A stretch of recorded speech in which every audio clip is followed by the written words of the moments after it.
বলছি সৌলভবাবু, আমরা এটা জানতে পারছি সূত্র মারফত যে আপনাকে নাকি চেয়ারম্যান পদ থেকে সরে যাওয়ার নির্দেশ এসছে। আমি এখনো কোনো চিঠি পাইনি অফিসিয়ালি, এটা প্রশাসনিক পদ, এই ব্যাপারে আর কিছু বলার নেই আমার।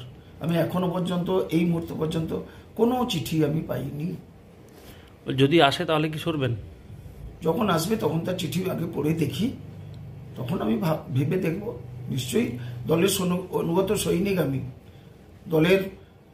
দল যেমন যখন যে নির্দেশ করেছে সে কাজ আমি করেছি। পৌরসভার পৌরপ্রধান হিসাবে দলের কোনো কালিমালিপ্ত হোক এমন কাজ আমি করিনি বা করব না, যতক্ষণ এই প্রশাসনিক পদে আমি থাকব।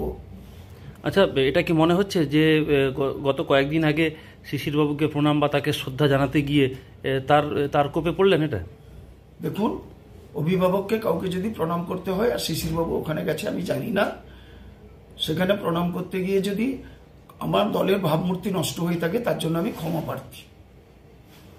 এটা দলকে কি আপনি জানিয়েছেন পরিষ্কার করে যে সমস্যাটা চলছে এখন? হ্যাঁ, দলকে জানিয়েছি, আজকে জানিয়েছি। হ্যাঁ, থ্যাংক ইউ।